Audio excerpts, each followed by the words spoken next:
More often than not, we can be quick to blame someone else for the problems we face. Why can't they notice me more? Be less narrow-minded? Or listen to the words coming out of my mouth? But are you putting in the same amount of effort on the table? Can you be just as attentive as your partner? The thing about relationships is you don't just learn how to love someone. It's also an experience that teaches you how to be a better person. But if you're not in the right mindset, sometimes it's worth postponing and working on yourself first. Here are 5 signs you cannot handle a relationship. 1. You put yourself first before anyone else. It's healthy when you prioritize your health and well-being, but there's a difference between finding balance and just being downright selfish.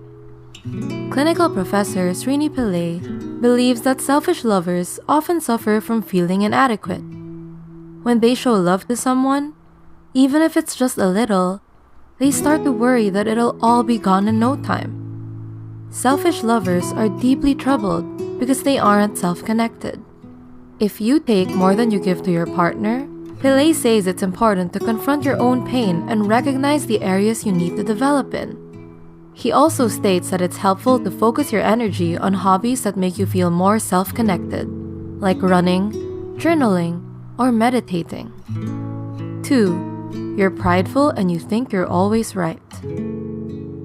It's important for both partners to feel heard and understood in a relationship, but factors such as pride can get in the way of that. At the end of the day, is it really worth being right if you're going to lose someone you love? Another reason why some people are commonly reluctant to apologize is because they fear the other person won't take responsibility for their part in the conflict.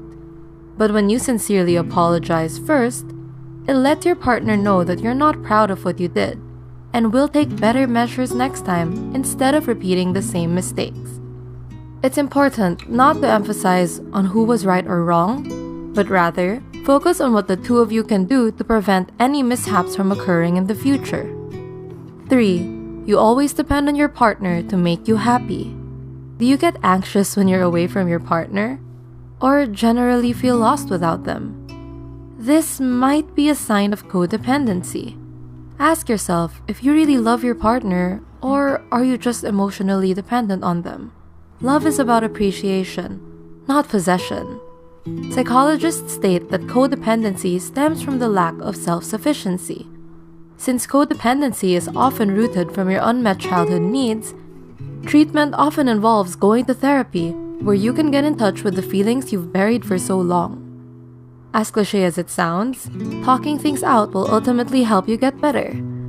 Once you confront those deep-rooted insecurities, it also allows you a chance to express them to your partner. That way, the two of you can create a plan that helps your relationship move forward. 4. You expect people to read your mind. Communication is an essential part of making relationships work. If you're passive-aggressive and choose not to tell your partner what's upsetting you in fear of creating conflict or to test if they care about you, is it really fair to be mad at the other person when they don't even have a clue? To strengthen your communication skills, avoid attaching blame when you make your I statements. For instance, instead of saying, "I'm upset because you never help me with the chores," you can say, "I'm upset and would appreciate it if you can help me with the chores."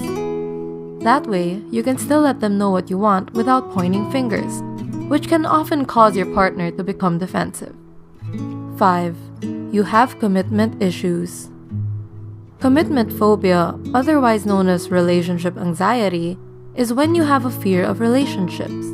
If you think you have this, note that it doesn't mean you never want to establish a long-term connection with someone. You do. But your anxieties are getting in the way. Many past events could have caused this, such as witnessing your parents getting a divorce or having an unhealthy romantic relationship. As a result, you might hesitate being vulnerable, scared that the other person will either leave or disappoint you. If this is an ongoing issue, it's best to visit a therapist and get insight on how to manage this phobia while learning techniques that help you practice vulnerability.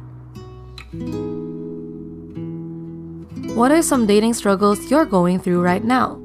Let us know and leave a comment down below. Be sure to also subscribe for more helpful content. Thanks for watching!